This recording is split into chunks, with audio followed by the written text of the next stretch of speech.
Muito boa tarde, sejam bem-vindos à 14ª palestra do ciclo de divulgação científica Ciência às 6. Esta é a 4ª temporada.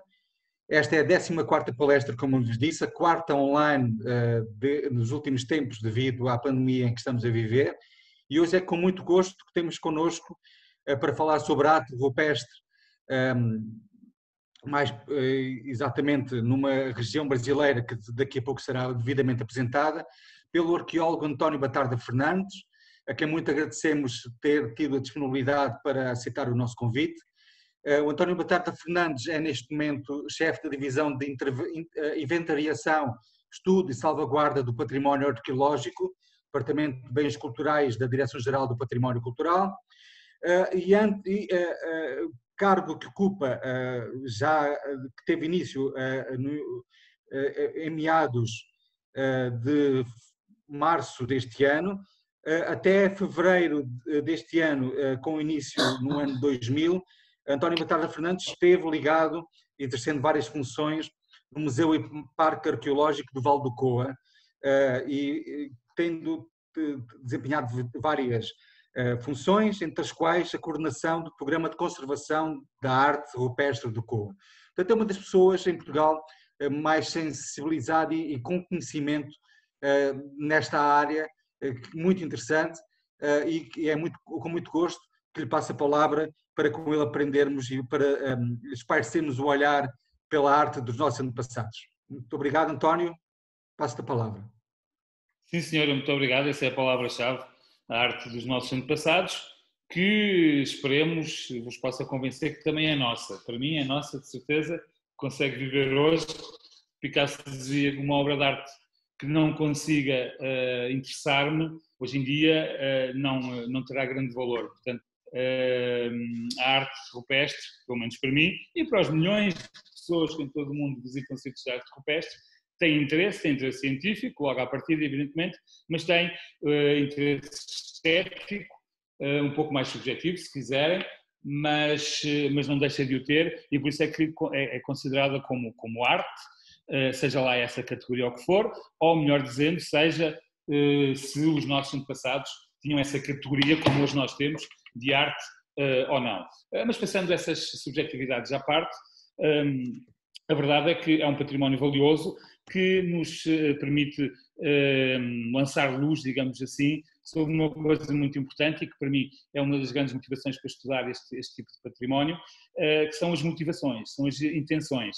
São um pouco diáfanas, se quiserem, são difíceis de perceber quais são, ou impossíveis, em alguns casos, podemos lá chegar com a etnografia, mas eu já lá vou chegar, é tão importante o quando como o porquê. Mas pronto, eu hoje aqui estou para vos falar. Podia ter aceito este convite gracioso, que aceitei com muito gosto, do António Piedade, do Centro Romo Carvalho e do professor Carlos Filhais, para falar. Podia ter falado de vários sítios que tenho tido a sorte de visitar por esse mundo fora,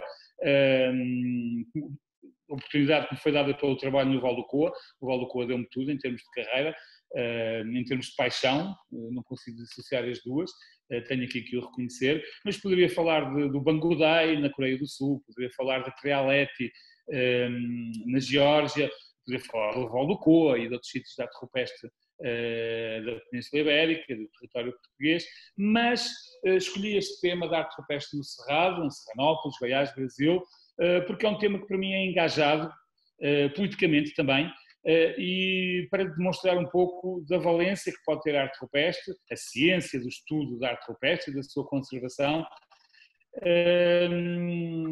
da valência mais lata, mais abrangente que pode ter na nossa sociedade hoje em dia, tal como ela está, e como queremos que ela possa vir a configurar-se no futuro. Isto é um trabalho de equipa. Eu fui como consultor de uma equipa vasta de conservação de arte rupestre, que compreende vários especialistas, já vou falar um pouco, a convite do IFAM, através da firma MRS Estudos Ambientais. E, portanto, tenho de destacar aqui. Eu peço desculpa se agora está-me a dizer que a minha conexão está instável, se for perdendo aqui o pio, espero que vá Mas nós estamos a ouvir-te bem. Que vocês me vão entender. Ok, ótimo. Então tenho de destacar logo a Fernanda Rezende, Paulini Rezende, uma pessoa com muita experiência na arqueologia brasileira, especialmente no estado de Goiás. O Hélio Ferreira de Sousa, os dois estão na Universidade, cursaram cursos de doutoramento na Universidade Nacional del Centro, lá na província de Buenos Aires, e têm também uma firma de arqueologia que é Tempos de Arqueologia. A Sérgia Meira da Silva, da MRS Estudos Ambientais, o Júlio César Rubim de Rubim e a Mayra Barberi, que são geólogos da Pontifícia Universidade Católica de Goiás, o Laboratório de Paleoecologia, a Maria Helena Bichueta, Tamir Zepon, o Jonas Eduardo Galão, da Universidade Federal de São Carlos, Departamento de Ecologia e Biologia Evolutiva. Falar também das pessoas todas que conhecemos em Serranópolis e que nos ajudaram, o que no Brasil se costumam designar de peões, digo eu, de ajudantes, e que também tiveram um labor sério de conservação destes sítios e revelaram também muito amor pelo património da sua terra. Uma nota ainda, agradecer ao Nilo Rezende, que é o marido da Fernanda Rezende, pelos vídeos que me permitiu incluir aqui. Eu perdi a maior parte das coisas que levei por questões que não interessa aqui aflorar, e a Fernanda e o Nilo cederam-me vídeos e fotografias. Aliás, os vídeos do Nilo estão no Vimeo, e podem depois vocês ir ver. E também tirei uma outra fotografia à Ivana Braga, olá Ivana, se me está a ouvir, a proprietária da Pousada das Geradas. Ora então, pois realmente eu trabalhei 20 anos no Val do Coa, cheguei em 2000, num período em que o estudo da arte e a conservação da arte rupestre do Val do Coa, a conservação foi a primeira tarefa que me debrucei quando cheguei, não se estavam a iniciar, já se tinham iniciado, liderada por grandes figuras da arqueologia portuguesa contemporânea, como sejam o João Zelhão, António Martins Batista, realçar também o papel da Mila Simões de Abreu, do João Pedro Cunha Ribeiro, o arquiteto Maia Pinto, o meu primeiro chefe, Saravá Arquiteto Maia Pinto, que me deu a minha primeira oportunidade, e eu vim nesse fluir, juntamente com outras pessoas que já lá estavam, o Thierry Aubry, outras que foram passando por lá, mas já não estão, mas que deixaram todos o seu cunho, a sua marca, portanto, neste projeto apaixonante que foi o Val do Coa, que me marcou e que me marca, tem-me marcado ao longo da minha vida, e também diz muito do porquê eu ter escolhido este tema de arte no Cerrado brasileiro e de me permitir, digamos assim, engajar também politicamente, se quiserem, somos todos ainda mais políticos, no estudo e na defesa, já vamos ver, portanto, deste património que temos bem no Cerrado do estado de Goiás. O sítio do Fariseu é um sítio fundamental na arte rupestre do Val do Coa, logo na arte rupestre portuguesa e mundial. É muito raro, mas mesmo muito raro, que se consigam datar, mesmo que indiretamente, gravuras. As pinturas podem-se datar diretamente, quando têm material orgânico suficiente, através do método carbono 14, mas as gravuras são muito mais complicadas. Diretamente não se podem, mas indiretamente há uma forma. Quando um painel de arte rupestre é recoberto por sedimentos, podem ser de caráter aluvional ou coluvional, no decurso do tempo. E foi o que aconteceu precisamente aqui no Fariseu, na Rocha 1, e agora também na Rocha recentemente descoberta, que tem um auroque de grandes dimensões, talvez uma das maiores figuras da arte paleolítica europeia, quer gravada, quer pintada. Portanto, tem a comparação possível é com as grandes figuras de Lascaux. E, portanto, é o que vocês estão ali a ver, isto não tem apontador, mas ali tem ali um retângulozinho, mais ou menos, o Fernando Gonçalves, que me estão a ouvir, conhece bem o sítio também, que foi, portanto, a escavação que se fez na Rocha 1 do Fariseu, que permitiu recuperar este painel fantástico, que praticamente estava todo recoberto por níveis, por camadas arqueológicas que foram sendo datadas. A última em contacto direto com a arte rupestre deu uma data de 17 mil anos, cerca de 17 mil anos, portanto podemos dizer com toda a certeza científica que a arte do Coa tem pelo menos 17 mil anos. Nós achamos que é um pouco mais antiga, 20, 25 mil, mas pelo menos esta data. E vou voltar à figura anterior, vocês estão a ver aqui, de facto, esta paisagem magnífica. É impossível uma pessoa não se apaixonar por isto, pela arte rupestre, pelos meandros do rio, e foi também isso que me permitiu, que me deu alento nos últimos 20 anos num contexto que às vezes teve os seus momentos difíceis. O COA agora está um projeto consolidado, mas houve momentos em que não era tão consolidado e houve algumas dificuldades que foram sendo ultrapassadas e neste momento podemos afirmar como um dos grandes centros de arte rupestre mundial e sem dúvida um dos grandes centros de investigação da arqueologia portuguesa. Não esquecer que, para além do auroque que foi descoberto, que dá grandes parangonhas, o maior auroque de arte paleolítica, temos também, há cerca de 2 anos, é uma descoberta que já foi publicada, mas está a ser consolidada, níveis de ocupação do homem neandertal no Val do Coa, foram identificados graças ao esforço da equipa liderada pelo Thierry Aubry. Vamos continuar, porque eu não me vou deter muito nisto. Esta é uma interrogação fundamental, científica, acerca da arte rupestre. O que ainda hoje sobrevive é suficientemente relevante para daí inferir indicações relevantes para a superionagem, olha, ficou neste slide, acerca de um complexo rupestre original e da sua importância na vida paleolítica. Eu penso que sim, embora não se possa exagerar, tem de ser com conta, peso e medida. A etnografia e a etnologia podem ajudar aí bastante, mas até a um certo ponto, não completamente. Quem é que me está a pôr isto aqui no ecrã?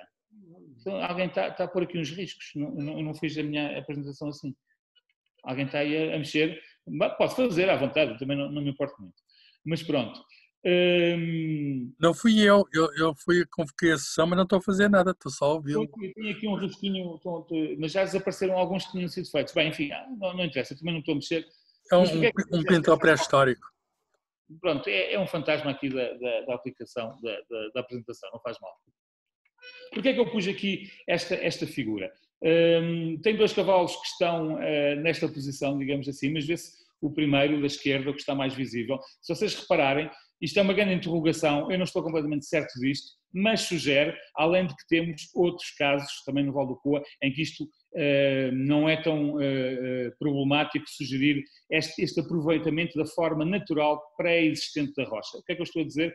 Que os artistas paleolíticos aproveitaram a forma da rocha para, a partir dela, fazer a figura do cavalo. E então a figura não está incompleta, não lhe falta ali o resto da cabeça, não.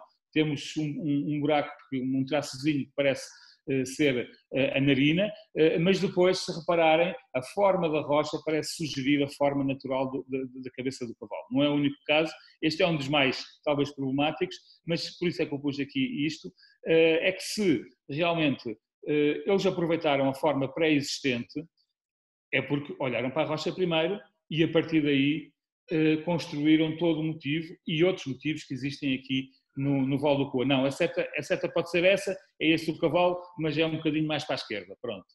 E então, destas inferências que nós podemos retirar do estudo da arte rupestre, da sua observação atenta, da troca de impressões com os nossos colegas mundiais, e mesmo no Val do Coa foi sempre um lugar onde houve muita conversa entre nós, houve muita opinião divergente, que foi sendo dirimida, mas que tudo ajuda para, penso eu, para tornar também a interpretação da arte do Coa o mais inclusiva, sim, e diversa possível. Nós temos um artigo que eu escrevi com vários dos meus colegas sobre isto, se estiverem interessados depois podem falar sobre isso. Mas eu dizia ao início que me interessa mais o como, o porquê, do que o quando. Isto, porque é que eu digo isto? Porque uma das grandes bombas, digamos assim, científicas dos últimos anos, a grande bomba, digamos mesmo, nos estudos de arte rupestre, foi a identificação de 3 grutas com 3 amostras, não é esse também, não é esse, eu já digo qual é, portanto, 3 grutas em Espanha, esta é de uma das grutas, Valcastilho, se não estou em erro, em que foi possível datar estas pinturas em cerca de 60 mil anos. Ora, há 60 mil anos, o homem dito moderno, anatomicamente moderno, não tinha chegado à Península Ibérica. E, portanto, é a grande bomba, arte neandertal. O motivo, quem é que me continua a fazer essas coisas? Eu agradeço que quem estiver, nós vamos ter que descobrir quem é que está a interferir negativamente na apresentação que o António Bartalho Fernandes está a fazer, e teremos que o retirar da sessão caso continue a ter este tipo de comportamento que lamentamos. Até porque isto está a ser gravado e fica assim. Exatamente. Tenha um bocadinho de juízo, vá, pronto. podem querer ajudar, mas enfim. O motivo que foi, então, datado é aquele que parece uma espécie de uma escada, portanto é um retângulo dentro que terá 2 traços, embora um seja curvo, e nesta gruta. Os outros não terão uma idade tão antiga e, portanto, não serão do homem não serão do Neandertal, serão do anatomicamente moderno. Mas é interessante se realmente estas datas neandertais, o júri ainda não terá saído, embora eu me incline cada vez mais para aceitar estas datas. Eu, na minha opinião pessoal, não vou estender-me sobre isso, mas o júri da comunidade científica que se devota ao estudo da arte rupestre ainda não está de acordo, digamos assim, mas lá chegará, penso eu. É uma evidência, parece-me que cada vez se avoluma mais e mais datas sairão no futuro próximo. Mas, portanto, se todos os outros motivos que vocês estão a ver são do homem anatomicamente moderno, e o tal motivo de escada, digamos assim, terá sido feito pelo Neandertal. O que mostra desde logo que nesta gruta se acumularam tradições rupestres de 2 espécies diferentes de hominídeos, ou como queiram chamar. Eu sei que há um termo específico, mas portanto de Homo sapiens. Vamos também chamar aos Neandertais Homo sapiens, porque se realmente conseguiam fazer arte, ou faziam arte, tinham essa capacidade abstrata, seriam sapiens também. E já sapiens, talvez. Mas pronto, a mim o que me interessa mais é realmente tentar distinguir, ou tentar perceber, tentar sugerir, tentar estudar, apreender, fazer comparações etnográficas, etnológicas, etc. O porquê desta centelha criativa. Porquê é que o fazemos? Então agora permite-me aqui só um desvio. Na natureza há outros exemplos de outras espécies que têm um sentido estético inegável. Isto tem aquele nome que eu não vou dizer, isto em inglês chama-se bowerbird, uma das espécies que tem tradução para português é o pássaro de cetim, vive na Austrália, e para atrair a fêmea constrói estes ninhos, esta espécie de ninhos, digamos assim, toca, como quiseram chamar, em que constrói estes arranjos de diversos materiais, com preocupações estéticas inegáveis, para atrair a fêmea. De referir que o macho, são os machos que fazem, evidentemente, mas quanto mais velhos, começam a preferir adornos de cor azul. Por isso estão a ver esta imagem aqui em cima. E também, como já estão a ver, além de usarem materiais naturais, também já começaram a usar tampinhas de garrafas de água, do que seja. Portanto, são adaptativos. Ok, onde é que eu quero chegar com isto? Será que é tudo explicado pela necessidade da reprodução? Este pássaro faz isto para poder atrair a fêmea escolhe aquele que tem um arranjo mais bonito, e assim os genes do artista melhor são passados de geração em geração. Portanto, a arte, isto é uma pergunta que se calhar não vou responder, mas é uma pergunta que me incomoda um bocadinho e que tenho vindo a tentar considerar nos meus estudos de arte rupestre. A arte obedece apenas a um programa biológico, digamos assim, serve para reforçar laços da sociedade, serve para demonstrar capacidade de coesão, serve para mostrar também destreza. Portanto, tem só é claro que as coisas a um certo ponto, na história do homem e da mulher, acabam por se confundir e tudo que é biológico se torna cultural e vice-versa, mas esta é uma das interrogações maiores para mim no estudo de arte rupestre. Ora bem, e deixo-vos aqui, pronto, para animar um pouco as hostes, com uma pequena brincadeira que não é para levar muito a sério, mas que vai beber muito a uma das interpretações mais populares da arte rupestre, que lhe dá, portanto, para o porquê da arte rupestre, que lhe dá, portanto, conotações, melhor dizendo, xamânicas. Era uma arte feita pelos xamãs, seja lá o que esse termo queira dizer. Isto foi uma pequena brincadeira que eu fiz, não é para ser levado a sério. Não, eu não acredito, ou pelo menos não acho que uma só teoria possa explicar o fenómeno complexo que é a arte rupestre, mas como sou um grande fã dos Doors, o King Lizard que aqui temos, não me esqueço da história que o Jim Morrison relata no American Prayer, em que vai de viagem por uma autoestrada americana e há um acidente em que há uns nativos americanos que perdem a vida e ele acha que eles reencarnaram dentro dele. Portanto, isto concorre um bocadinho para uma crença que eu tenho, podem-me chamar esotérico, mas é uma crença que eu tenho, todas as pessoas, enfim, acho que não é muito esotérica, porque é verdade. todas as pessoas que viveram antes de nós estão dentro de nós e concorrem para fazer aquilo que nós somos hoje e a sociedade aquilo que ela é hoje. Mas vamos virar as agulhas então aqui para Serranópolis, Goiás, Brasil, e vamos falar então de arte rupestre no Cerrado. Este é o painel mais conhecido, já vou falar mais em detalhe. Tem várias sobreposições, tem vários estilos também, tem uma acumulação claramente ao longo de vários anos de diferentes motivos, de tradição zoomórfica, ou seja, representando animais, de tradição geométrica.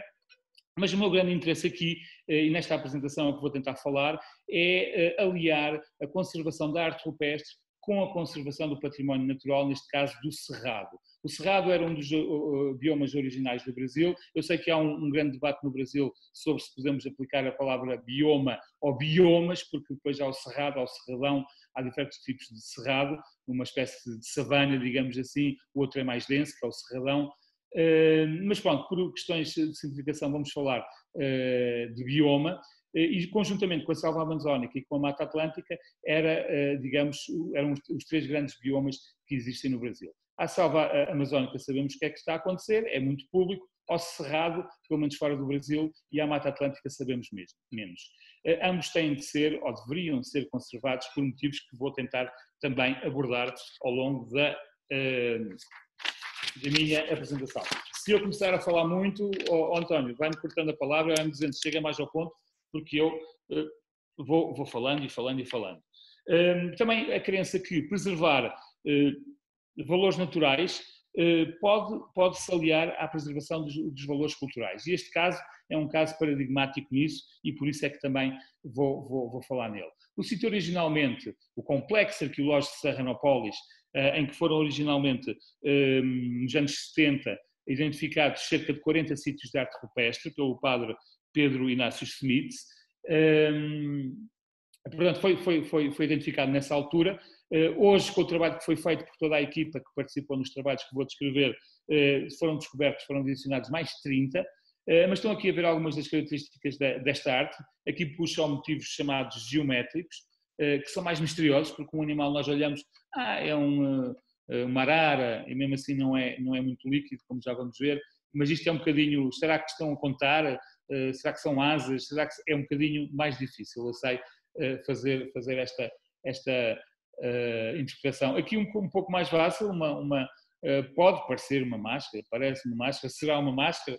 Isso já não sei, teríamos de perguntar ao artista original, mas isso são características, mas é claro que este tipo de gravuras ou de pinturas de motivos de arte rupestre são classificadas usualmente como máscaras ou figuras antropomórficas representando a cara. Um outro sítio, com esta máscara também, ou com esta cara e com esta face fantástica. Isto é uma introdução geral ao sítio. Nós não nos debruçámos sobre todos os 40 e tal, agora 70 e tal sítios.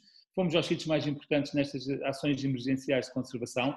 Alguns deles, o sítio do Diogo 1, sítios que ainda têm, conseguem-se ver, a potência estratigráfica não é grande, ou seja, não é preciso escavar grande quantidade de sedimentos para chegar ao subsolo geológico e, portanto, sendo assim, encontram-se materiais pré-históricos no solo, como esta lamela, claramente retocada, mas nos outros sítios também.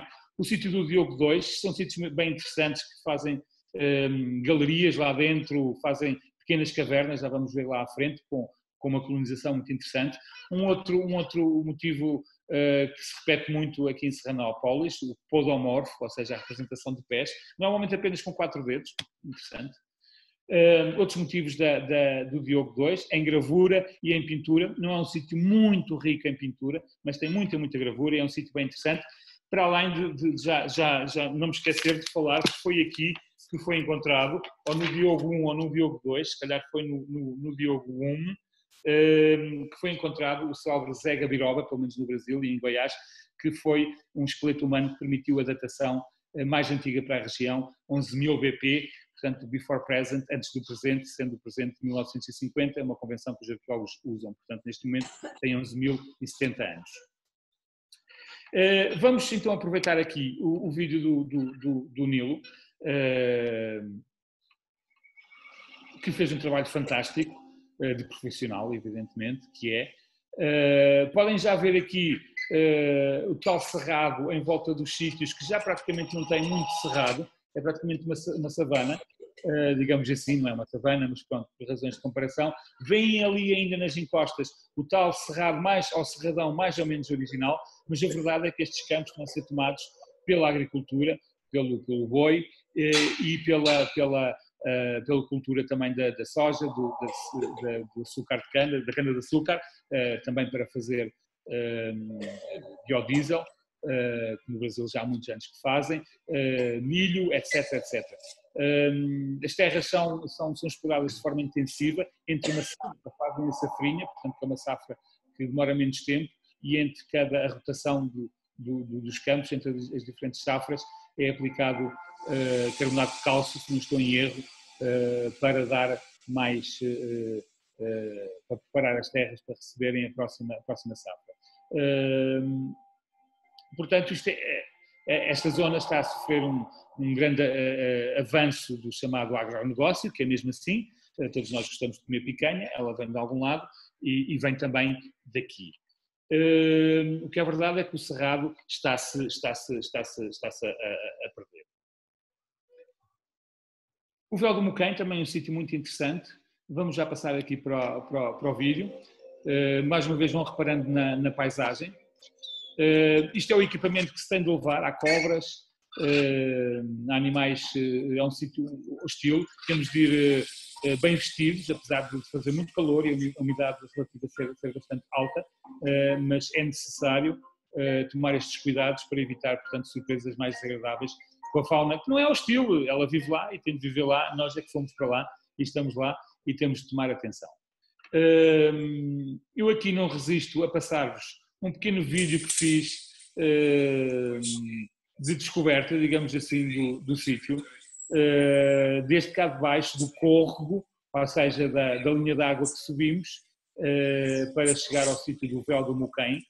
Já vamos ver também a cachoeira, portanto, como podem ver, a vegetação é densa, tivemos de tomar mais atenção aqui a uma série de cobras que existem na zona, ao junto das linhas de água. Aqui temos a cachoeira, o tal véu do sítio do Moquém, não sei dizer porque é que se chama Moquém, mas os nossos amigos brasileiros talvez depois nos comentários poderão falar.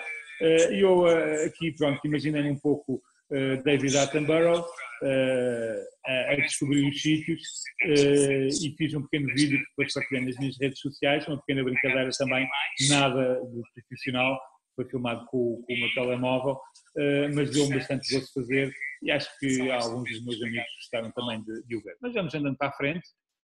Chegamos agora ao sítio mais importante, é um complexo também, são vários sítios que existem nesta zona dita da Pousada das Arábias, e já vamos saber porque é que se chama Pousada das Arábias. Já agora, estão situados aqui as formas geológicas que abrigam a arte rupestre, são duas, são formas tabulares, como vimos no Véu do Moquém, ou então estes inselbergs, que são também chamados de testemunhos, são basicamente episódios de erosão diferencial, ou seja, foram mais resistentes à erosão do que o material rochoso que os circunda. Então, portanto, deixaram estes testemunhos. Na base deles, no paredão à esquerda, está o sítio mais importante, pronto, enfim, eu acho mais importante, parece mais importante, pelo menos tem a maior concentração de arte rupestre, aqui da Pousada das Arábias, como toda a região. É um paredão com 80 metros, que já vamos ver em mais detalhe, portanto, na base deste paredão. E como veem, estão aqui ainda temos o cerrado. Porquê? Porque isto é uma reserva natural de proteção da natureza, como vamos ver mais à frente. É um sítio visitável, visitado. Reparem também nos passadiços de madeira que temos a delimitar o sítio, que neste momento colocam algumas questões de conservação por causa das térmitas, que se alimentam precisamente de madeira putrefacta. Como estas guardas já estão a ficar, então isto terá otimamente de ser renovado, retirado e colocada novos, portanto, trilhos de passagem para os visitantes deste sítio que é visitado. O painel, este sítio tem um paredão de 80 metros cheio de pinturas e de gravuras, mas este é o mais conhecido, até porque tem as supostas araras, estão a ver ali pelo menos 2, 3 representações de um pássaro com as asas abertas, mas pronto, já estão a ver, o sítio chama-se das araras porque tem araras, já vamos ver as araras que habitam ali, mas também tem urubus, e então há um investigador brasileiro que diz que isto não são araras, são representações de urubus. Porquê? Por causa do bico e por causa da forma das asas. Portanto, estão a ver que dentro da arte rupestre a identificação de um animal também levanta os seus porquês. É um pássaro? Parece definitivamente, assim como aqueles que parecem lagartos, aqueles motivos que parecem pés, mas às vezes é uma arara, é um urubu, isso já é mais complicado. O que é facto é que o nome ficou e então a pousada chama-se Pousada das Araras. É um motivo de dois lagartos praticamente gêmeos. Não esquecer também que a fauna do Brasil é um bocadinho mais rica, mais diversa, e era ainda mais na altura em que isto foi feito, há milhares de anos. Portanto, há uma grande diversidade de representação. Há mesmo quem diga que a arte rupestre são também os primeiros National Geographic, BBC, Vida Selvagem, que foram feitos, não é? Portanto, a primeira forma de registar a vida selvagem que rodeava os seres humanos, que depois se tornaram símbolos, mas isso é uma outra questão, não vou aflorar muito. Interessante notar também o uso das novas tecnologias, uma aplicação que se descarrega para o telemóvel, que se utiliza, chamada Stretch, foi desenvolvida por um norte-americano chamado John Harmon, e que permite fazer isto. Portanto, uma fotografia normal à esquerda não se repara bem no motivo, apreende-se, percebe-se, mas depois, usando os filtros, basicamente este stretch aplica vários filtros diferentes à figura e permite-nos ter uma leitura mais correta da arte rupestre e saber exatamente o que lá está e o que é necessário proteger, conservar, valorizar e documentar. Vamos então agora para o vídeo do Nilo, sobre a Pousada das Araras. Aqui já estamos no território aqui estamos fora, uma sariema, uma arara, uma anta, se não estou em erro. Cá temos os gincelbergs. Temos sempre de nos equipar. Apenas se pode visitar o sítio com guias, já vou falar um pouco sobre isso. Um tamanduá. As nossas amigas araras, que aqui estão, que aqui andam, veem como isto é cerrado, isto já se pode falar que é o cerradão, sempre materiais que se podem descobrir. A vista magnífica que temos lá de cima sobre a reserva. A reserva, já agora não referi ainda, tem cerca de 175 hectares, portanto não é muito grande, e lá ao fundo já se via as terras agricultadas, não é muito grande, mas também não é muito pequena, é uma área razoavelmente considerável. Para o tamanho do Brasil não, mas para o tamanho da região é razoável. Mais materiais, e cá temos outra vez o painel mais famoso do sítio. Aqui não é muito visível, mas no final do cerradão, portanto da vegetação densa, vê-se portanto já os campos agricultados. Aqui já foi o vídeo que eu fiz, não vou pôr o som, vou falar só eu aqui de um pouco da riqueza que aqui temos. Temos várias tradições. Pelo menos o padre Schmidt identificou diferentes tradições de ocupação humana na região, a saber, a tradição paranaíba, que são caçadores-recoletores, a tradição Serranópolis, que corresponderá à transição entre caçadores-recoletores e sociedades projetoras de cerâmica, portanto, trazendo já o neolítico, digamos assim, ou um proto-neolítico, e depois a tradição Jataí, que são sociedades produtoras de cerâmica e com agricultura. Portanto, algumas sociedades no Brasil já teriam uma agricultura incipiente quando foram achadas, na terminologia brasileira, que eu respeito, pelo Pedro Vaz de Caminha. Pedro Vaz de Caminha que escreveu a Carta ao Rei. Eu quero falar é do Pedro Álvares Cabral. Peço desculpa. Estamos aqui a ver estes motivos. Porque é que eu estou aqui a pôr isto e porque é que eu fiz o vídeo sobre estes motivos? Vocês reparam, acho que claramente, que os motivos em losango, ou uma espécie de losango, são mais recentes que os motivos zoomórficos de lagarto que estão por debaixo. Pelo menos neste caso. Porquê? Porque a linha que faz o losango é claramente sobrepõe-se claramente à pintura que está por debaixo. O mesmo caso deste peixe, que será, a figura que parece evocar um peixe, que será mais antiga do que a tal figura do losango. Portanto, um painel como este, com estas sobreposições, é de uma riqueza incomensurável para identificarmos, podemos estabelecer uma cronologia mais fina para a arte rupestre do local. Um dos projetos que temos no longo prazo para a região, veremos como é que será possível. Também, uma das razões para estar aqui a fazer esta divulgação é, enfim, nunca se sabe, captar apoios, captar vontades. Também isto parte de um artigo que eu escrevi juntamente com os meus companheiros em inglês, que vai ser publicado numa publicação da especialidade, que vai ser publicada pela editora Routledge, para também tentar alertar o público internacional sobre esta situação e para também podermos ter um dossiê, digamos assim, pegamos no artigo e mandamos a fundações, etc., ONGs, que possam apoiar este trabalho, mas um dos objetivos que temos para o futuro, veremos como será possível, será avaliar a possibilidade de datar diretamente estas pinturas, se bem que elas estejam já muito mineralizadas, mas ver se tem material orgânico suficiente para permitir a datação por carbono 14. Mas já lá chegaremos. Já agora posso dizer algumas das outras objetivos que definimos.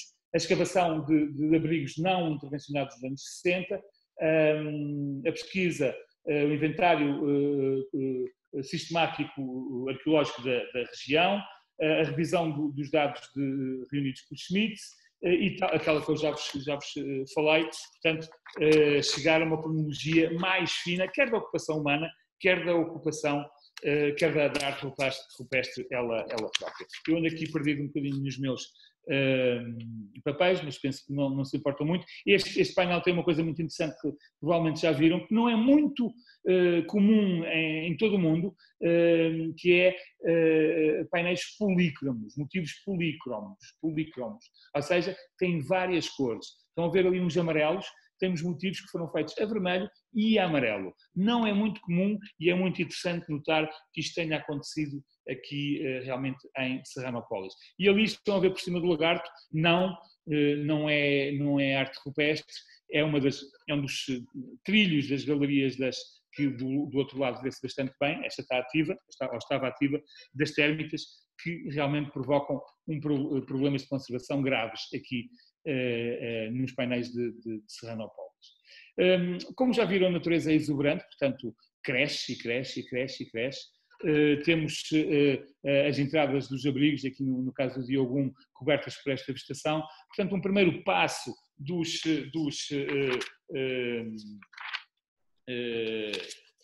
das ações emergenciais que foram realizadas foi precisamente a limpeza da vegetação e também a retirada de algumas colmeias, de abelhas africanizadas, algumas, que foram recolocadas, não foram queimadas, nada disso, foram recolocadas, e também do lixo, das folhas, excrementos de animais também que tinham, porque este sítio, por exemplo, não está, o das Pousadas da Jarara está, mas este sítio não está vedado, então o gado vai se abrigar do sol e deixa dejetos, obviamente. Portanto, muito trabalho que foi feito ao longo de praticamente 2 meses, 3 meses, se não estou em erro. Este sítio também tinha uma espécie de uma fuligem que poderia ser originária de fogueiras que foram feitas dentro do abrigo, que se tentou limpar. Estas janelas são diferentes. Isto eu devo realçar aqui uma coisa que é importante, à exceção de um caso que vamos ver à frente, todos os testes de limpeza que foram feitos em Serranópolis foram feitos em painéis sem arte rupestre. Não se testa nada, isto é um princípio fundamental da conservação, não só da arte rupestre, não se testa nada, pelo menos é a minha opinião e acho muito partilhada por muita gente. Não se testa nada que não sabemos quais vão ser os resultados no laboratório vivo, que é o meio ambiente onde as gravuras e as pinturas, a arte rupestre sobrevive, logo nos motivos de arte rupestre. Escolhem-se superfícies rochosas que têm problemas semelhantes, mas não têm arte rupestre, para aí fazer os testes. Então aqui foram vários testes para ver a eficácia de diferentes materiais na limpeza, portanto, desta fuligem que cobria a gruta e que cobre alguns motivos de arte rupestre. Aqui é a Tamir, José Pon, que está dentro de das pequenas cavernas afóticas, ou seja, que não tem luz, neste caso no sítio do Diogo 1, mas tem uma fauna de morcegos interessante, para além de outra fauna. Posso-vos dizer que foram identificadas novas espécies para a ciência aqui durante os trabalhos que foram feitos no campo da biologia. Estes seres, todos estes seres habitam as grutas e têm uma influência, evidentemente, as grutas e os abrigos, ou os paredões, e têm uma influência na conservação dos sítios de arte rupestre, portanto era necessário fazer a sua caracterização, a sua amostragem também. Portanto, a avaliação da microfauna. Aqui já estamos no véu do Moquém, eu e a Fernanda, e estamos a ver, não é arte rupestre, é uma espécie de outra arte rupestre, digamos assim, é vandalismo, é pichagem, como dizem os brasileiros, que foi feita neste sítio, alguma por cima da arte rupestre, com um spray que é usado para tratar o gado, para tratar infecções no gado, e que tem esta cor púrpura muito viva. Então aqui nós estávamos a examinar e depois fizemos neste caso foi mais a Fernanda que procedeu a estas experiências, com 2 produtos comerciais, estão ali assinalados, o Thinner 500 e o 454, para ver como é que resultavam, precisamente, mais uma vez, numa zona sem gravuras, mas que foi pichada, na retirada desta tinta. Como estão a ver, não retira completamente, mas retirou um bocadinho. Felizmente, só este sítio do véu do Moquém tinha este problema de vandalismo, e mesmo assim não é muito extenso, embora lá tenha um Rosinei, eu te amo. Mas pronto, não acontece só no Brasil, acontece em todo o lado, é uma coisa que tem de ser retirada porque o grafite ou as pichagens atraem mais grafite. Nós podemos ver até nas nossas cidades uma parede que esteve branca durante 10 anos, a partir do momento em que há o primeiro tag, ou a primeira pichagem, o primeiro desenho pintado por spray lá, atrai depois uma série deles, porque aquilo é como um magnet, porque no fim de contas a arte urbana de grafite marca a paisagem, assim como a arte rupestre também marca a paisagem, embora eu não goste muito desta comparação, porque eu acho que o grafite é uma forma, cada vez mais, sim, ou cada vez menos, underground nos dias de hoje, mas eu acho que a arte rupestre não era underground nos dias de ontem e era central para as comunidades. Mas pronto, também não terei muito tempo para falar sobre essa minha crença aqui. Um dos problemas mais graves que temos está a colonização por térmitas. O que é que são estes veios, estes caminhos que vocês veem aqui? Ora, são as galerias que elas constroem para poder aceder desde os seus formigueiros, subindo por aí acima, onde existe a madeira putrefacta de que se alimentam. Há várias espécies, umas alimentam-se de madeira mais putrefacta, outras menos putrefacta, mas o que é facto é que fazem as suas galerias, às vezes, por cima da arte rupestre. Então aqui, sim, tivemos de experimentar limpezas, especialmente, mas não foi no sítio principal, foi no outro sítio da pousada das Jararas. Deixem-me só encontrar aqui o nome específico foi o sítio 25, o sítio 25 da Pousada das Jararas. Como vocês veem, tem arte rupestre colonizada pelas galerias das térmitas. Temos aqui o Jonas Galão a limpar, portanto, o biólogo especialista. Ao lado, a outra mão que se vê, a camisa aos quadradinhos, é Maria Bichuete, Helena Bichuete, portanto, do mesmo laboratório. Para depois limparmos e depois, aqui sim, num caso, em cima de, porque não se percebe muito bem, mas tem ali algumas, estão ali a ver à esquerda, à direita, não se consegue ver muito bem, mas um bocadinho mais abaixo, portanto, não digamos que não foi mesmo na arte rupestre, mas foi bastante lá perto, que fizemos vários testes, a Fernanda conduziu vários testes com diferentes materiais para limpar as galerias de térmitas. O QOH é hidróxido de potássio, que terá dado os melhores resultados. Portanto, estão a ver ali na janela para a limpeza das galerias das térmitas. Um conselho que nos foi dado, que já era conhecido pela Fernanda, grande conhecedora das tradições locais, grande especialista de toda a arqueologia e etnografia brasileira e de Goiás, uma solução que é usada no campo hoje em dia para evitar que as térmitas portanto façam as suas galerias em estábulos, em todas as estruturas de madeira, é aplicar um bocadinho uma solução salina, ou seja, água com sal, que foi precisamente aplicada porque se reparou que nos sítios que foram limpados elas estavam a voltar a construir as suas galerias. É claro que todas estas intervenções que foram feitas precisam de muita manutenção e é também um dos objetivos desta pequena palestra de divulgação e do artigo que foi feito, é precisamente haver um seguimento e não deixar que este trabalho emergencial que foi feito não dê frutos, não se possa continuar e o sítio esteja mais 20 anos, 30 anos sem receber atenção nenhuma, porque eu penso que isto tem um potencial muito, mas mesmo muito grande para um projeto de educação patrimonial na vertente natural, preservação do cerrado, mas também da arte rupestre que existe aqui neste cerrado.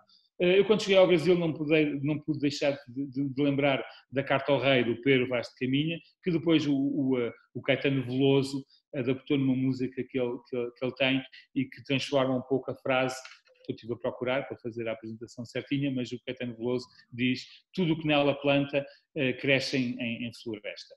A frase do Pedro Vaz de Caminha é um pouco diferente, é um bocadinho maior, cresce e floresce, e dá frutos, etc., e frutifica. Aqui é a parte de cima do Val de Moquém, como vocês estão a ver, portanto, uma grande diversidade, riqueza ecológica. Ora bem, aqui temos a Pousada das Araras, o tal painel. Eu já vos falei bastante disto, portanto não vou falar muito mais. Vamos agora aqui falar brevemente com a Ivana Braga. A Ivana Braga é a proprietária da Pousada das Araras, que foi estabelecida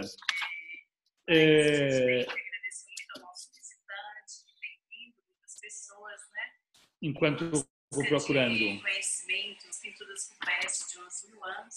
Ok. Assim, é muito gratificante a gente ver. Vamos só parar aqui um instante a Ivana, já lá voltamos.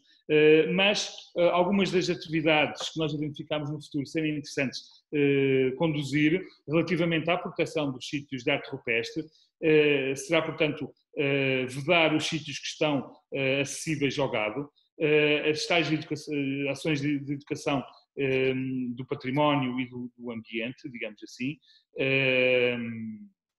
portanto, alertando para a deflorestação que está a ser feita, suportar, apoiar os donos dos terrenos com arte rupestre para criar planos de gestão de cada sítio e, nomeadamente, de uso turístico, usar a arte rupestre para produzir material de promoção e de informação e a instalação de rails de proteção, assim como estruturas para divergir a água que está a escorrer na face dos afloramentos com arte rupestre.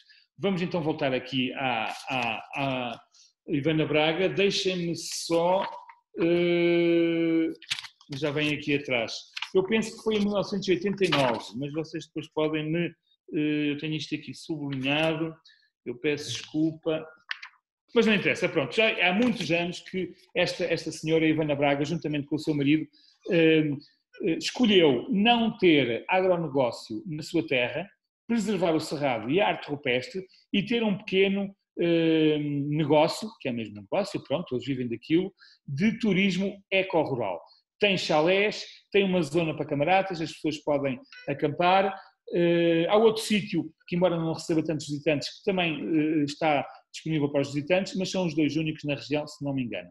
E então, portanto, há um olho de água também, uma nascente de água, dá para tomar umas balas banhocas, eu experimentei, e portanto é ela e as pessoas que trabalham com ela que faz as visitas guiadas aos sítios de arte rupestre. As pessoas não podem ir sozinhas e recebe muitas escolas, como vamos ver. Oi, eu queria voltar a pôr aqui a Ivana a falar. Do governo federal também. Isto aqui é a sua vida. Tem aqui já 20 anos, mais de 20 anos da sua vida. Lembro que falou há pouco que era menina e ia descobrir os sítios. Fala um bocadinho dessa descoberta dos sítios, quando era menina. Sim, quando nós éramos crianças, acompanhei a área desde 1964. Nós éramos muito apaixonados, eu e meus irmãos, pelas grutas, né, pelos abrigos onde tinha as pinturas. Nós achávamos muito chique convidar nossos coleguinhas, pedir ao pai para levar lá para ver as pinturas. Eu sinto, assim, desde criança, realmente uma guardiã, uma pessoa que foi escolhida para estar quando criança. Pá, bolas. Lá fui outra vez. Isto não se pode clicar. Oi. É aqui que se tem que clicar. Ouviram a palavra que ela notou, a guardiã, é uma palavra interessante. Ela vem lutando, digamos assim, desde há mais de 20 anos pela preservação do sítio e por fazer uma vida condigna, obviamente. Mas é engraçado notar que em 2008 houve um estudo feito por académicos brasileiros em que utilizaram a análise custo-benefício, uma análise puramente económica, em que chegaram à conclusão que em 5 cenários, 3 eram contra a preservação em termos absolutamente económicos, ou seja, comparar o rendimento que se tira de uma estrutura destas, de turismo eco-rural, ou se toda aquela reserva tivesse sido utilizada no agronegócio. Portanto, eles fizeram 5 simulações, 3 indicam que portanto, estas pessoas da Pousada das Araras perderam dinheiro e 2 que ganharam algum. Isto é uma análise puramente económica que eu não gosto muito. O que é certo é que nós podemos dar também um valor, atribuir um valor económico, mas já lá vou chegar, à preservação da arte rupestre, certamente, se conseguirmos criar uma oferta turística diferenciadora, que atraia pessoas de fora, que se mantenham na região a visitar os sítios, mas também a preservação do próprio bioma, dos próprios biomas originais, através do sequestro de carbono. Mas aí já vamos chegar, um bocadinho mais à frente. E, portanto, lá tirei outra vez a Ivane, eu queria falar mais um bocadinho, porque eu gostei muito de falar com ela. Opa, isto não ajuda, peço desculpa. Tem de ser aqui. Como é que é? Foi escolhido para estar, principalmente plantas medicinais. E nós temos aqui uma riqueza também interessante. Todos os cuidados são postos na visitação ao sítio, ou seja, vão em grupos pequeninos, os visitantes sempre, mas sempre acompanhados de guias, não podem ir sozinhos visitar os sítios. A gente sempre tem guia, o cliente chega, tanto a escola como a família, assina um termo de compromisso que vai reserva, todos assinam e temos lutado para que isso não desapareça, né? E a gente tem visto que nós temos conseguido apoio, o pessoal da região tem aprendido a cuidar mais também. Aqui com o Ivana Braga, das Araras, encosta aqui do... Pronto, agora vamos passar à frente, vamos já para o próximo slide, já chega de filmes. Então, portanto, a educação patrimonial é fundamental para que as novas gerações tenham consciência do valor, tenham instrumentos para saber o que é que têm nas suas terras, a importância de terem a ocupação humana com 11 mil anos, a arte rupestre, que mesmo não tenha 11 mil anos, é milenar, mas por que não? Se há ocupação humana também, poderá a arte rupestre ser tão antiga quanto essa data, de 11 mil anos. Portanto, para terem os instrumentos para decidir por si o que é importante, o que é que pode ser diferenciador e o que pode ser diferente do negócio que existe hoje em dia em todo, ou em grande parte do estado de Goiás, que é agronegócio. Agronegócio, quer seja o boi, quer seja, portanto, as chafras e as chafrinhas. Mas, portanto, há várias escolas que visitam, de várias regiões de Goiás, também vêm de outros estados, mas principalmente de Goiás, podem acampar. E, portanto, o valor destas ações em formar públicos futuros, evidentemente, mas uma comunidade mais resiliente, mais solidária, que saiba exatamente a importância daquilo que tem, sem fazer a lavagem cerebral, parece-me que será fundamental e, se não acontecer, podemos temer pelo futuro destes sítios, como todos os outros sítios do património e da arte rupestre. Se as gerações futuras não derem valor, valor não terá para elas e portanto, não serão consideradas como algo importante para conservar, valorizar, mostrar ao público, estudar, etc, etc. E então também queria falar precisamente do sequestro de carbono. Uma árvore sequestra carbono. A selva amazónica sequestra carbono, a Mata Atlântica e o Cerrado. Mais fora do Brasil é mais conhecido o caso da selva amazónica. E uma coisa que era dita há uns anos, em forma talvez de desafio também, por alguns brasileiros, alguns políticos brasileiros, eu lembro que se os estrangeiros queriam que a selva amazónica fosse preservada, tinham de pagar. É verdade que o discurso agora mudou um bocadinho. O Brasil é um país soberano, e sempre foi, uma república federal, e terá toda a legitimidade para decidir as suas políticas, evidentemente. Mas agora, eu acho que e várias ONGs têm feito isso ao longo do tempo, até de países como a Noruega, etc., têm investido na preservação da selva amazónica. Mas sim, se queremos que a selva amazónica se preserve, o Cerrado, e que mantenha o seu papel de sequestro de carbono, ao qual poderemos atribuir um valor económico. Há licenças de emissão de carbono, podemos fazer um esquema semelhante para o sequestro das árvores, e um país que tem 1 milhão de árvores ou 1 bilhão de árvores poderá receber, através de um esquema semelhante às licenças de carbono, dinheiro por elas manter. Pronto. A ciência disso existe, estará depois no artigo, eu não vos vou chatear muito com isto. Penso que o essencial daquilo que eu queria dizer já está dito. Não sei se já estou a falar há 1 hora, há 40 minutos, há 1 hora e meia, mas com o luar na pousada das Araras me despeço, uma fotografia da Ivana Braga, que fui rapinar ao Facebook dela, obrigado Ivana, e me despeço com todo o amor e amizade e carinho para todos vós. Muito obrigado da minha parte. Muito obrigado nós, António, muito obrigado nós. Foi uma hora. Foi cerca de 40 minutos, mais ou menos. Pronto, nada mal. Não. E é o ponto de partida para uma outra, para comentários, para conversas que possamos agora ter. Quem quiser intervir, colocando as suas questões ou comentários, poderá fazê-lo naturalmente, que nós daremos a palavra. Muito obrigado pela palestra, por nos ter dado a conhecer este pequeno paraíso no Cerrado, da arte rupestre dos nossos antepassados nessa região. Os nossos antepassados chegaram a essa região há quantos anos? Há quantos milhares de anos? Ora, aí temos uma grande questão de toda a arqueologia americana, digamos assim. Há um grande confronto neste momento, mas os dados indicam que, portanto, isto agora não é fácil de responder para não arqueólogos, mas a hipótese que tinham vindo apenas há cerca de 10 mil anos pelo Estreito de Bering, cada vez está a ser mais posta em causa por sítios que têm sido descobertos no Brasil, no Chile e também nos próprios Estados Unidos da América, que predatam, portanto, essa data de 10, 11 mil anos. É o chamado complexo de Clovis. Até agora tem-se dito que os primeiros americanos desceram pelo Estreito de Bering, chegaram à América e estabeleceram um complexo cultural chamado Clovis. É um sítio importante na arqueologia norte-americana.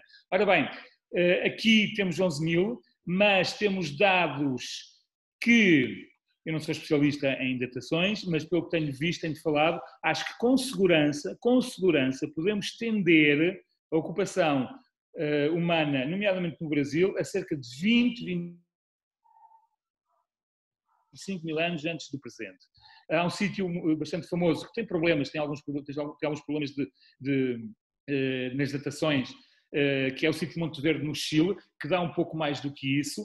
Há datas de 100 mil para o Brasil, que ainda o júri ainda não saiu, mas datas de 20, 25 mil anos, nomeadamente para o Piauí, são mais ou menos aceites. Portanto, isto depois foi um grande confronto norte-sul, arqueólogos norte-americanos que defendiam Clovis, não, vocês estão doidos, vocês não sabem aquilo que fazem, e depois arqueologia do resto de toda a América, portanto latina, digamos assim, em que estas datas foram começando a aparecer cada vez mais, e foram pondo cada vez mais em causa o tal complexo e a datação de Clovis, que hoje em dia os próprios arqueólogos norte-americanos, só mesmo aqueles mais fundamentalistas é que continuam a promover, portanto, a teoria de Clovis e que só, aliás, também são muito contestados, mas já há uns dados da Califórnia, se não me engano, ou do Oregon, de um sítio bastante controverso, mas que dão uma ocupação humana de 100 mil anos. Mas nesse sítio também ainda não saiu o júri. Mas, portanto, o consenso vai cada vez mais para uma ocupação humana pré-Clovis, portanto, com mais de 11 mil anos em toda a América, o que levanta aqui algumas interrogações. Não sei se lembram, agora não me lembro do nome do norueguês, que fez umas séries muito interessantes, construir uns navios, umas jangadas em que atravessou o Pacífico Sul e conseguiu nessas jangadas, portanto, desde mais ou menos a Austrália não foi bem, mas por ali aquelas ilhas pelo meio do Pacífico conseguiu chegar à América do Sul para demonstrar que tal era possível e, portanto, será uma das hipóteses, portanto, que terá havido várias vagas de migração pelo Estreito de Bering, com certeza, mas outras em navio, quer pelo Pacífico, e há também quem diga pela África, se bem que pela África seja um pouco mais complicado. Mas, enfim, a arqueologia é assim, é feita de grandes mistérios e com certeza que vai fazer correr muita tinta. E desculpa lá, António, era uma pergunta simples, eu sei da tua parte, ingênua, diria eu. Não era assim bem ingênuo, porque queria ligar as duas questões, a ocupação dos primeiros americanos do Sul nessa região e contemporâneos ou não destas pinturas do Cerrado, que poderão ser das mais antigas do Brasil. Exatamente. Portanto, este está ali na margem, esta data que foi obtida para esta região, a mais antiga, é 11 mil anos, portanto está na margem de Clovis, está na margem do modelo de colonização apenas pelo Estreito de Bering. Mas, no entanto, há datas mais antigas e o consenso tem-se vindo cada vez mais a alargar para que realmente haja uma ocupação humana mais antiga nas Américas. Esta arte rupestre já vinha com aqueles que chegaram ao sul do continente? Boa pergunta. Pode ter vindo ou pode ter aparecido já lá. Alguma relação estética, geométrica, entre a forma como ela foi feita e pinturas rupestres europeias? Pronto, isso vou-te responder de uma forma geral. Na arte rupestre mundial, encontramos recorrentemente o mesmo tipo de motivos. Os animais é que podem ser diferentes. Os motivos geométricos é que podem ser diferentes. E depois, as mãos. Portanto, recorrentemente, em várias tradições, algumas não têm representações geométricas, algumas não têm representações zoomórficas, ou seja, de animais. Mas é recorrente a representação da mão, em negativo, ou em positivo ou em negativo, superando, portanto fica só o contorno, ou a representação de figuras geométricas ou animais. Portanto, agora, as espécies é que podem ser diferentes. Agora também pergunta-me assim, representar um veado, quantas formas diferentes é que há de representar um veado, tendo em conta que a sua característica mais intrínseca, digamos assim, são as hastes verticais, não é? Tens de ter as hastes, senão não podes chegar hoje e fazer a interpretação de um veado, não é? E se bem que há espécies de veados que não têm hastes muito desenvolvidas, mas as cabras têm cornos, não é? Mas não são os mesmos cornos que os orocos.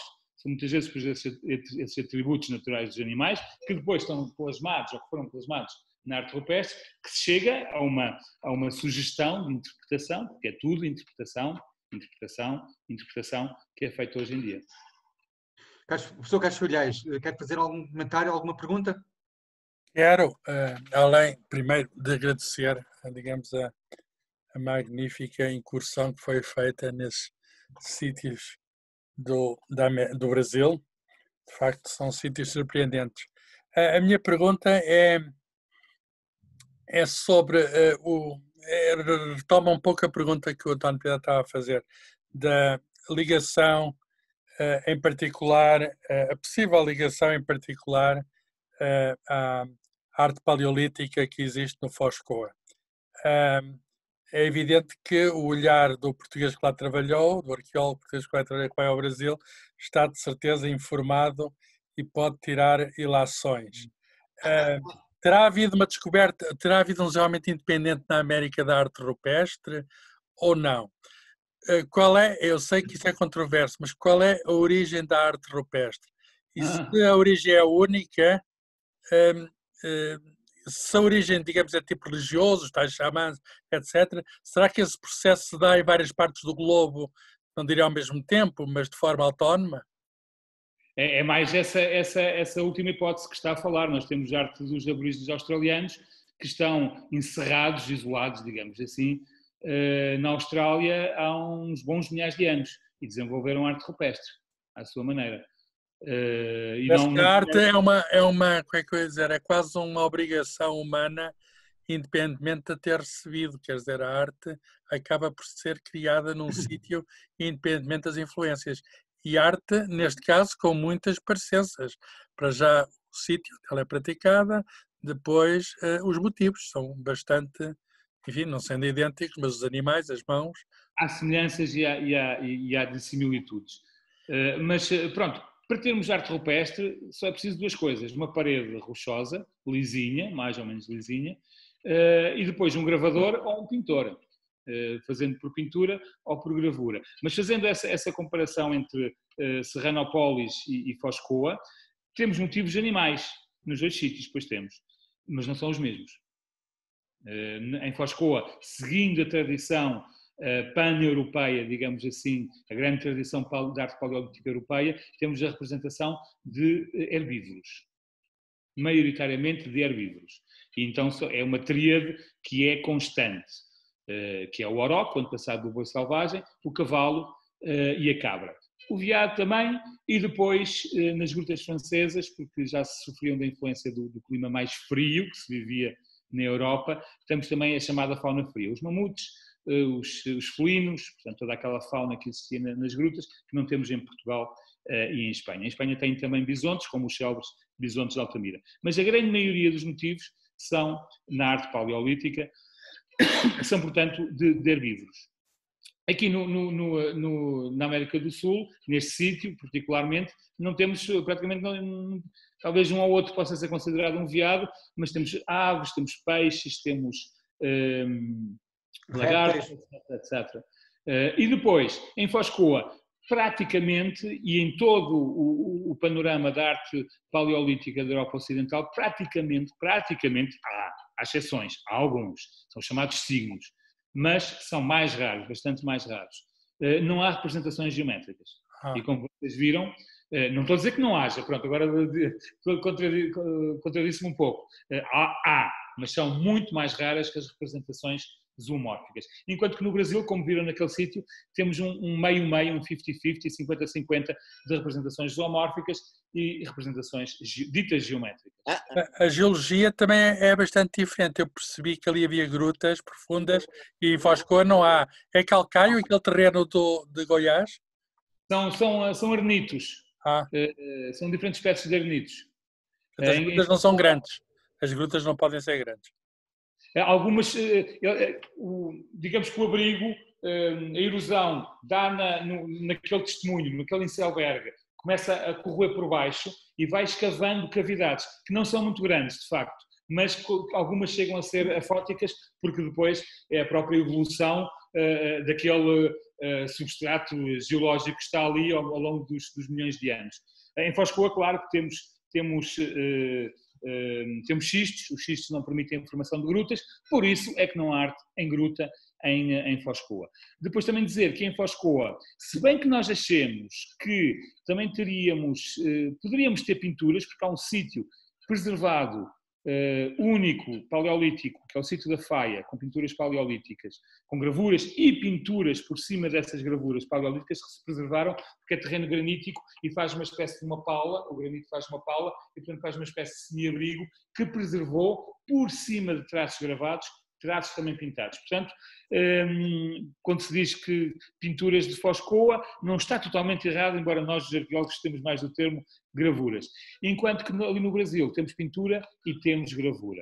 É claro que o clima ali foi mais clemente para a preservação das pinturas, até porque são abrigos, enquanto que as rochas de xisto completamente ao céu aberto de Foscoa, se também eram pintadas por cima dos traços gravados, não preservaram essas pinturas. Portanto, temos ali um caso de boa conservação. Aliás, uma das conclusões a que chegámos ao observar, portanto, com aquela lupa que eu levei 50 vezes, é que os próprios traços pintados, pré-históricos, já estão mineralizados, já têm uma fina camada que se consegue ver de cristais a formarem-se por cima da própria película pintada. Portanto, houve ali um conjunto de circunstâncias que contribuiu para a preservação daqueles sítios.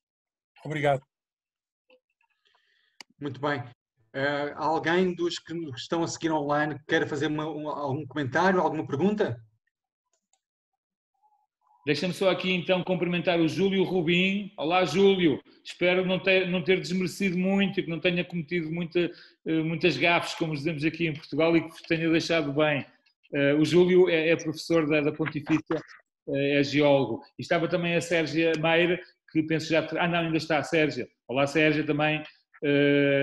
Espero que tenham gostado e que não tenha desmerecido todo o trabalho que foi feito. Antônio, está me ouvindo? Estou, Júlio, tudo bem? Tudo bem, um abraço para você e para todos que estão presentes. Primeiro, elogiar pela apresentação. Você foi muito técnico em algumas especificidades assim de Serranópolis, que foi muito interessante para que se entenda a complexidade da área, né? Nós vivemos nessa região um conflito muito grande entre, você ressaltou bem, entre preservação e ocupação da área. Você pode testemunhar sítios que já foram parcialmente destruídos, né? Sítios que estão impactados, até a gente tem escrito algumas coisas sobre isso. E, desafortunadamente, agora era para nós estarmos em campo, fazendo uma escavação do Gojá 02, que você até, inclusive, fez algumas observações sobre ele. E, em cima da questão do 02, eu queria ressaltar que, em relação à pintura, ao pacote estratigráfico, onde tem todo o registro da cultura material, ele é um abrigo, é um sítio em que nós temos uma especificidade que tem um lençol freático sobre ele. Se você vai lembrar, quando você sai da fazenda, você desce por uma área do basalto, né, que cobre o sítio, e você tem um lençol freático embaixo dos abrigos que tem o sítio, né? E aí, uma das coisas que a gente tem que investigar, eu acho que com a tua ajuda vai ser muito importante isso, o impacto, a correlação que há entre a preservação, o impacto das pinturas e a presença desse lençol freático, migrando de um basalto, uma rocha básica, ultrabásica, com muito cálcio, ferro, magnésio e outros elementos, percolando pelas fraturas e se precipitando sobre as pinturas, né? Acho que isso é algo extremamente interessante da gente investigar mais para frente, né? Temos de incluir isso no artigo, essa caracterização toda geológica do ponto de vista da conservação da arte rupestre, sim. Os artigos estão sempre a ser, é um trabalho que não acaba. Mas ainda temos tempo para corrigir. Obrigado, Júlio, grande abraço. Outro abraço para você. É um dos aspectos interessantes do ciclo de ciência às 6, é o de permitir que a ciência continue a avançar e permitir a continuação dos trabalhos entretanto feitos. É verdade. Nós temos estado em contacto, e até por causa deste artigo, não é? Mas eu estive uma vez em pessoa com o Júlio, e portanto estes meios são ótimos, os e-mails, podemos realmente, em continentes diferentes, tentar trabalhar para o bem de uma causa comum, que pronto, eu fiquei apaixonado por Serranópolis, pela sua arqueologia, pelo que ali se passa, que o Júlio referiu bem, deste dilema que temos, desta luta, desta batalha, e portanto daí também ter escolhido este tema e ser um pouco politicamente engajado. Queria só acrescentar, enfim, não podemos ser naivos ao ponto de pensar que, bem, vamos conservar os sítios, vamos conservar um bocadinho do cerrado, e isto vai mostrar a toda a gente que o caminho é esse. Há muito trabalho para fazer, mas isto pode ser pode ajudar, pode ser o início de uma consciencialização mais vasta e, portanto, estamos aqui para fazer isso e para defender aquilo em que acreditamos e que vi também que as pessoas lá com quem estive acreditam também fortemente e foi uma das coisas boas, uma das muitas coisas boas que trouxe lá. António, eu não percebi, não retive se este sítio arqueológico é património da Unesco. Não. Das vias potenciais futuras de trabalho, pronto, com todos aqueles itens que eu vos falei de trabalho futuro a ser feito, é também preparar uma pré-candidatura, porque eu acho que o sítio vale. Pronto, eu conheço, já estive no Brasil, no Piauí, é o único sítio de arte rupestre no Brasil que é património da humanidade, que é a Serra da Capivara. É um sítio magnífico, sim. Eu sei que há mais dois sítios da categoria da Capivara e de Serranópolis e, portanto, eu acho que Serranópolis tem todas as condições, até por aliar a presença da ocupação humana há 11 mil anos com arte rupestre, para ser incluído no património mundial. É claro que isso é um dossiê que tem de ser feito e o caminho para caminhar agora nos próximos anos, veremos a continuação disto, esperemos que sim, é precisamente trabalhar nesse dossiê, reunir informação científica, como o Júlio disse muito bem, acerca também das características específicas de conservação de cada sítio, como por exemplo esse sítio do Diogo, tem o tal lençol freático, portanto há muito trabalho para fazer. Muito bem. Mais alguma questão, mais algum comentário dos presentes?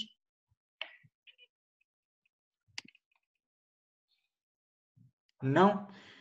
Posso perguntar uma pergunta só? Aqui pareceu-me longe de qualquer cidade grande. Como é que se vai para lá? Quanto tempo demora a partir de um aeroporto? Pronto. O município é Serranópolis, é um município recente. Vou falar de cabeça, mas penso que foi formado há cerca de 10, 20, 30 anos. Pertencia a outro município que já está aí. Portanto, o agronegócio chegou ali há pouco tempo. Tem a cidade sede do município de Serranópolis, é uma cidade com 7 mil pessoas. Eu tive a curiosidade quando fui, porque sei, é uma coisa que tenho na cabeça para os cotas.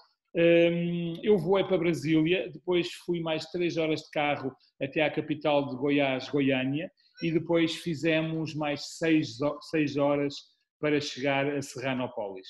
Portanto, estradas, autoestrada uma boa parte, as autoestradas brasileiras têm as suas especificidades, mas boas autoestradas, e depois Alcatrão já com alguns problemas, alguns buracos de Jataí até Serranópolis, depois mais meia dúzia de quilómetros em Alcatrão e depois cerca de 15 quilómetros de picada para chegar à Pousada das Araras. Os outros sítios, como aquilo, estão espalhados numa área grande, em ambas as margens do Rio Verde, já agora também não notei que é o Rio Verde, e é sempre bom notar. Uns demoram mais para chegar, uns fazem-se mais caminho, mais tempo por picada, outros estão mais perto do Alcatrão, mas sempre uns 20, 30, há um sítio que demora 1 hora, o Diogo demora ao todo desde Serranópolis cerca de 1 hora, 1 hora e meia. Fazem de Jeep. De Jeep, tem que ser de Jeep, e depois temos de chegar e equipar-nos todos com aquelas perneiras para evitar as mordeduras das cobras, levar roupa que cubra o corpo todo, apesar do calor e da umidade relativa, para evitar precisamente os carrapatos, mas não se evitam, é para evitar, em vez de ter 100, ter só 20, mordeduras. Pronto. Mas também, de qualquer maneira, e devo agradecer ao Júlio Rubim, que me aconselhou isso e que recomendou muito isso, tomei um comprimido que é dado ao gado, não tomei nas mesmas doses, que é um veneno, que é a ivermectina, que é um veneno para os carrapatos. Portanto, eles picam e sentem o veneno, morrem e caem, e não entram cá para dentro. Mas deixaram a peçonha. Pronto, mas uma outra questão antes de acabarmos. Essa região, desculpa, é o meu desconhecimento, mas por isso é que eu faço a pergunta, não é habitada por povos indígenas? Uma boa pergunta, também foi uma das minhas perguntas. Há uma figura histórica, agora vou ser mesmo politicamente engajado, há uma figura histórica do Goiás, histórica de Goiás, que é o general Anhanguera, que basicamente fez um truque muito interessante, que pegou em álcool, meteu no rio e pegou fogo e disse aos índios: vocês se não fizerem aquilo, lá estavam. Isto, portanto, na altura dos bandeirantes. Se vocês não fazem aquilo que eu quero, eu vou pegar fogo a isto tudo. Pronto, isto, para onde é que eu quero chegar? Apesar de, evidentemente, como nós sabemos, haverem comunidades indígenas nativas americanas no Brasil, Goiás já não tem nenhuma. Já não existem. Penso que não estou a mentir, Júlio. Haverá uma ou outra numa zona mais recôndita, na fronteira com outro Estado, mas a ideia que eu fiquei, porque perguntei isso, evidentemente, à Fernanda e a outras pessoas, porque é fundamental para fazer estudos etnográficos, é que já não existem. Oi, Antônio. Está me ouvindo? Sim. Sim. Não, Goiás tem alguns grupos indígenas ainda, e ali a região de Serranópolis foi habitada por os grupos Caiapó do Sul, foram divididos em Caiapó do Norte e Caiapó do Sul, mas hoje a área é ocupada mais pela agricultura e pela pecuária. Hoje, na margem do rio Araguaia, tem ainda a aldeia dos Carajá da Aruanã, que a gente chama, tem mais no norte do estado, tem também. Em outros grupos ainda, e outros colegas da universidade estão estudando, como a professora Marlene e a professora Dulce, né? Goiás ainda é um centro bem... Alguns, mas são grupos que provavelmente não terão muito ou pouco a ver com a tradição da arte rupestre que está em Serranópolis, não é? Sim. Tem outro padrão, né? Ok. Muito bem. Então, se não houver mais nenhuma questão, nenhum comentário que queiram fazer, não sei se António, se quiser deixar algum comentário final, alguma mensagem. Já falei muito tempo, acho que está bom. Espero que as pessoas tenham gostado. Eu tive muito prazer, muito gosto em estar com vocês em fazer isto. Como vocês já viram, isto sem paixão uma pessoa não vai lá. E eu sei que isto é um ciclo de ciência. Peço desculpa por ter sido tão divulgativo e tão apaixonado, mas eu acho que o racional e o irracional, se quiserem chamar assim, consciente e inconsciente, encontram-se neste mistério da vida, que é fazer arte, que é fazer cultura, que é fazer ciência, que é, no fim de contas, buscar diferentes caminhos para encontrar a verdade. Sim, eu acho que a ciência sem paixão é outra coisa. Essa ideia de que o cientista não se apaixona é uma ideia completamente errada, como sabemos. Sabemos. Eu, em nome do professor Carlos Filho, está aqui connosco. O ciclo de Ciência às 6, esta quarta temporada, esta é a última sessão. Há duas ainda sessões que temos que repor em setembro, eventualmente, que não puderam se realizar antes de retomarmos o ciclo neste formato online, mas com certeza que o ciclo continuará no futuro, numa quinta temporada, outras temporadas a seguir, e provavelmente que, entre outros assuntos, a arte rupestre voltará também a ser assunto, e a arqueologia do ciclo de Ciência às 6. Se me convidarem, eu volto. Tenho mais coisas para falar. Com certeza. Antes de acabar... António. Obrigado, António, por todo. Obrigado, professor. Por toda esta intermediação e obrigado também ao outro António, aos dois Antónios, por nos terem dado, digamos, o prazer destas descobertas. Eu não posso acabar esta sessão sem desejar as melhores felicidades e bom trabalho ao António Batarda Fernandes, na Direção-Geral do Património Cultural, que é uma casa nova, apesar de tudo, já estás aí há 2-3 meses, mas ainda é uma casa nova, e esperemos que a tua experiência toda adquirida em Foz-Coa, bom trabalho, se aplique a todo aquilo que estás a desenvolver agora, um pouco por todo o país. Ok, obrigado. Um abraço para todos, intercontinental especialmente. Exatamente, muito obrigado. Um abraço transatlântico para todos vós.